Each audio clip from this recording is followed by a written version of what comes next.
But Lord, we pray for mercy. Arise, O God. Arise, O God. Arise and judge our enemies. Oh God, we pray for our leaders today. We pray for all of them, Lord. They were put in fear, oh God. But Lord, you are God who has given us the army of heaven. My God, the security you have given them is beyond what the security of this world can give them.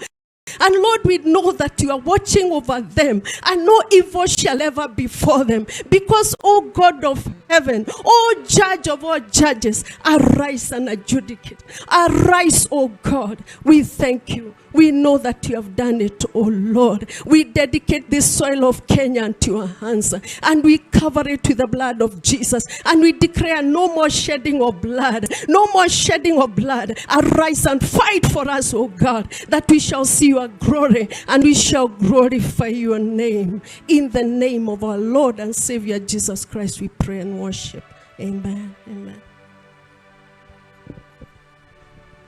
Naomba tuombe.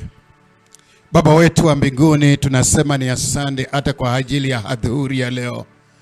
Na maombi tunayoyaomba leo ni maombi ya kuomboleza watoto wetu, ndugu zetu, dada zetu, wa Kenya wezetu ambao walienda kwa mtutu wa bunduki. Sio kwamba walikosea mtu, lakini waliitisha bei ya chakula irudishwe nyuma. Waliitisha bei ya mafuta iletwe mahali ambapo wanaweza waka-afford. Lakini Baba wakaona kwa sababu ya brutality ya police, today they are down and no more, they will never be seen on the planet Earth.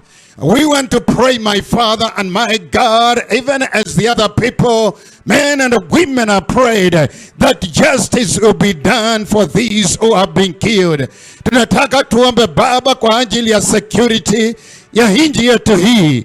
Tuko na wakuu wetu hapa, na kwa mara ya kwanza wanatembea in a way that is so vulnerable because their security has been withdrawn from them. I know, my Father, my God, there are angels who lead and who guide and who protect them. And I'm praying for their protection.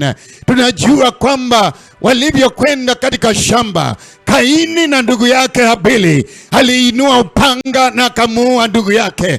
Na leo tunaona kwamba kile kilichofanyika katika shamba la Edeni kikifanyika tena, ya kwamba Kaini kwa mara nyingine roho yake imeinuka, na tunajua kwamba damu ya Habili iliyokuwa ikilia kutoka katika mchanga na ikafika mbinguni. Maombi yangu na dua niombao adhuhuri ya leo Bwana ni kwamba damu ya Habili inayolia kutoka mchanga wa Kenya ikafika mbinguni, na Baba ukapata kusikia, ukapata kutuma malaika yako, na ukapata kuweza kulete neema na rehema kwa ajili ya kila mmoja wetu. We never knew that, Lord God, at one particular time of the day we will wake up to live a day by day, not knowing what will happen tomorrow because of the police brutality, because of insecurity in our country.